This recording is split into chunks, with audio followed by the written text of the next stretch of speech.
We are a volunteer group.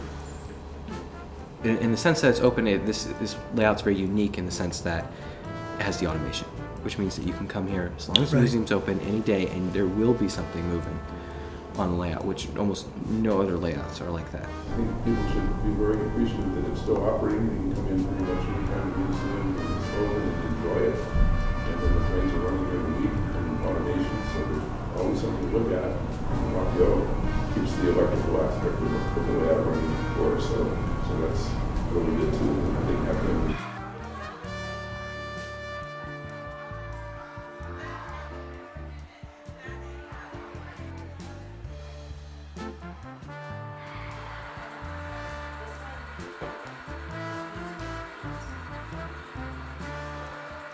I'm French, in case you cannot tell by the accent. Made up my own system, taking stuff that exists and making up the things that did not exist, so that I could have my automation working as I wanted. So I just wrote my own scripting language to control the trains, and I can describe, oh, I want this train this, and this train should like move here at that speed. And it's way more complicated than what you can do with the basic software I was using before. So, it's amazing. It's actually very interesting, yes. We all think of how it is going to evolve over the years. We know the museum likes it, so it's kind of set there. It's always a challenge with these things. Basically, they work as long as somebody is motivated to maintain it. So we don't build layouts like this anymore, and there's a good reason. But that's also why this one is worth preserving, because it's kind of unique. So the layout, I feel like you can't really tell the history of this layout without telling the history of the club. The club was founded in 1950. They were in just a storefront, basically. They had like a little layout in the storefront, and that was it. And eventually they got kicked out, and then the museum gave them this place in 1961. The layout was mostly built in the 1960s with additions in the 70s, the 80s, in the 90s, and even into the 2000s. When I retired, I remembered this was being built in the 60s. And they talked about a train room, but it wasn't open at that time. It kind of evolved all these years, but mostly it's staying the same. I mean, especially our goal is to keep it that way, not to make it evolve. We want to preserve it.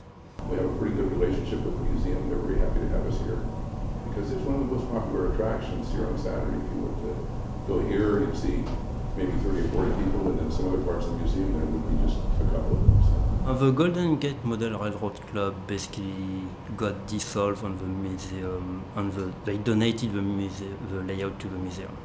And this was acquired by the museum. Basically, I started maintaining everything. I kind of offered to do some automation when this was a private club, but they had no interest into it because, of course, people just came to run their trains, so they don't care about trains being automated, which makes sense. And then once this was acquired by the museum, one of the things they wanted was automation. So that's really what motivated me to volunteer here and start doing more. These guys here, and so these little hoses are metal, and when it hits the magnet, it opens the coupler.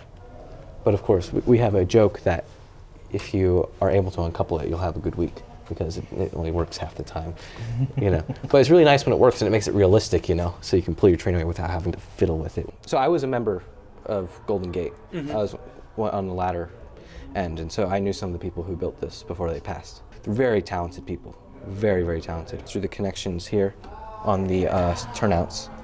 These are actual switches? Yeah, look, you can just feel free to play with it. Whoa. Yeah, but the problem is to get electricity through that, and then of course you got to clean them, and so it has electrical problems. Decades of work and love.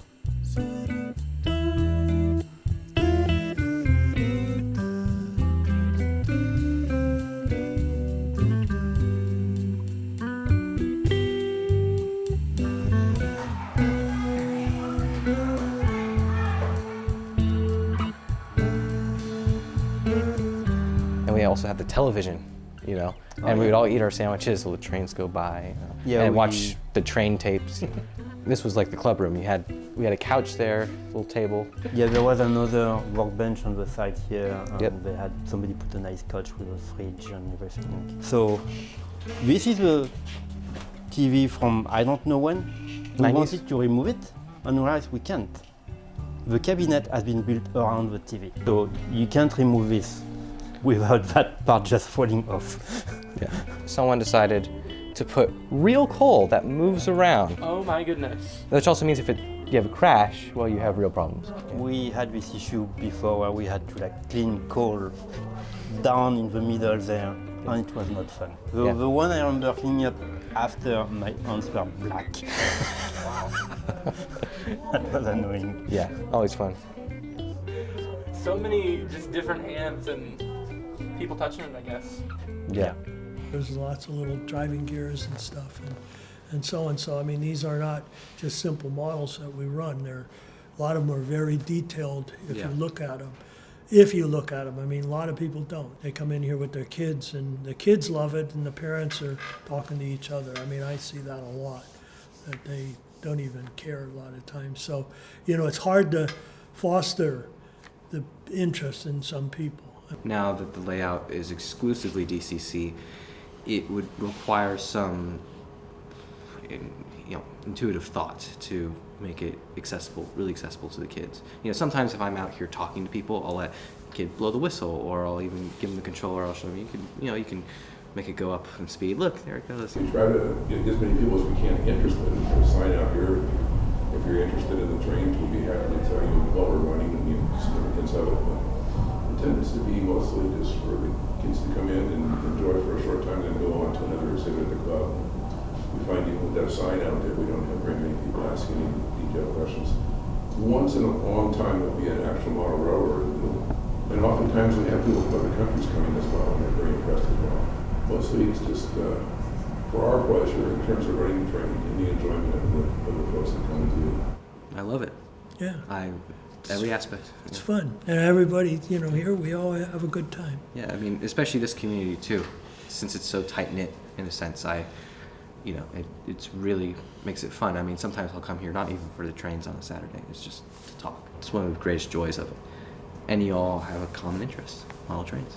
The term in model railroading is that layout is never truly finished because you're always doing something. There's always something you can tweak or a little scenery you can redo, or there's always something. And it's in a sense, this layout's kind of living and breathing because it requires a lot of attention and maintenance, and then there's always something you can do for it.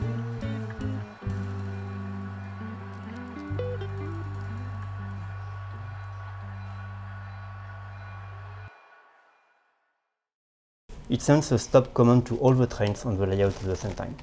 And that's exactly what it's supposed to do. It's like maybe somebody's going to crash into somebody else.